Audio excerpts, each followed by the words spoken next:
নমস্কার, আমি রাজশ্রী। আমার বংশানাসি ফ্যামিলিতে তোমাদের সবাইকে জানাই ওয়েলকাম। দুদিন ধরে মামাবাড়ি থাকলাম, কি ঠান্ডা লাগছে সকালবেলা উঠে। আর এটা সকালবেলা না, এটা ভোর 4:30টার সময় উঠিয়ে দিয়েছে। হ্যাঁ, 5:10 ট্রেন আছে বলে 4:30টার সময় উঠিয়ে দিয়ে দাঁত ঠাত মেজে মুখ হাত পা ধুয়ে রেডি হয়ে নিয়েছি, হয়ে এখন যাব বাড়ির দিকে। হ্যাঁ চলো, এখন দুদিন ঘুরে নিয়েছি, প্রচুর ঘুরেছি, প্রচুর মজা করেছি, প্রচুর খেয়ে নিয়েছি। এবার বাড়ির দিকে গিয়ে কাজে ব্যাক করতে হবে, তাই না? তো সকালবেলা ওকে দিদা চা বিস্কুট দিয়েছে। সকালবেলা এসে নাতির জন্য আগে তার দিদা চা করে দিয়েছে, ভাবা যায়? এই জন্যেই বলে দিদা দাদু মামাবাড়িতে যতদিন আছে ততদিন যাওয়া যায়। কিন্তু আমি বলবো আমার মামাবাড়িতে কিন্তু আমার মামা যতদিন আছে আমি ততদিন যেতে পারবো। হ্যাঁ, যাই হোক, আমার মামা সারা জীবন থাকবে আমার পাশে, সেটা আমি জানি।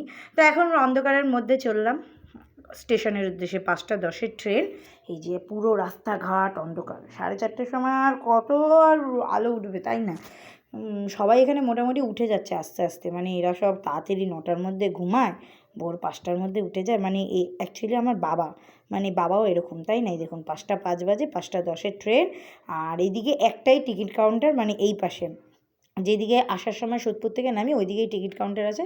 তো ট্রেন এখন আসছে, অন্ধকার পেরিয়ে আলো দিয়ে এখন ট্রেন ঢুকছে স্টেশনে, প্ল্যাটফর্মে আর কি। তো যাই হোক, এখান থেকে তো বসে যাওয়ার একদম জায়গা পেয়ে যাব, কিন্তু আমাদের সোদপুর থেকে আসার জন্য একদমই বসে পাওয়ার জায়গা পাওয়া যায় না। তো ফাইনালি ট্রেন ঢুকে যাওয়ার পরে এখন বার্নপুর ছেড়ে ট্রেন চলে যাচ্ছে, আমরাও বার্নপুর ছেড়ে চলে যাচ্ছি। আবার আসছে বছর আসার চেষ্টা করব, কথা দিতে পারছি না। এবছর তো হয়ে গেল ঘোরা কমপ্লিট এখানে, এবার আসছে বছরের জন্য কথা দেবো না, কিন্তু আসার চেষ্টা করব। যাই হোক, মামা মামিকে বলে এলাম, এবার তোমরা যে অরিত্রকে বলে এলাম যাস দিদার সাথে, ওখানে গেলে তারপরে আবার ঘোরাঘুরি হবে। হ্যাঁ, ঠান্ডা লাগছে। আমার মা বলেছিল যাওয়ার সময় একটা স্টোল নিয়ে যা, আমি মায়ের কথা শুনিনি। এই যে না শোনার ফল, এখন ঠান্ডার মধ্যে কী আর বলবো, এখন ঘুমাতে ঘুমাতে যাবো। আমার প্রচণ্ড পরিমাণে ঘুম পাচ্ছে। উমা, ঘুম থেকে উঠে দেখি সকাল হয়ে গেছে। হ্যাঁ, কত কুয়াশা হয়ে গেছে, বাপরে বাপ! আর একটু পরেই আমরা নেমে যাব। আমার ঘুমের চোখ ফেটে যাচ্ছে, মানে আমি একবার এদিকে পড়ে যাচ্ছি, একবার ওদিকে পড়ে যাচ্ছি, কী অবস্থা!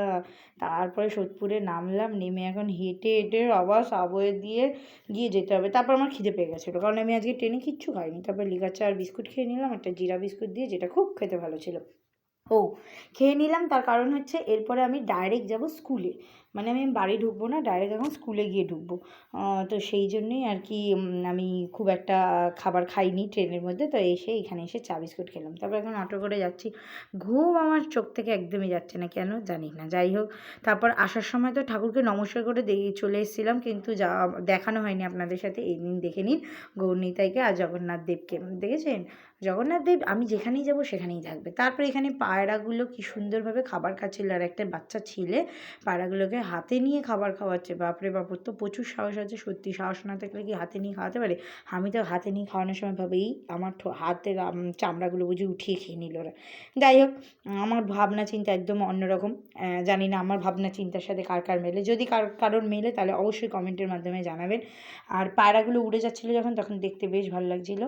আর ওখান থেকে নিয়ে নিয়েছিলাম নানপুরি, কারণ ওখানে নানপুরিটা খুব ভালো লাগে। তারপর লঞ্চে করে পার করে গেলাম কন্যগড়। বাহ! এবার কাজে ফেরার পালা। সবাই ভালো থাকবেন, সুস্থ থাকবেন। রাধে রাধে।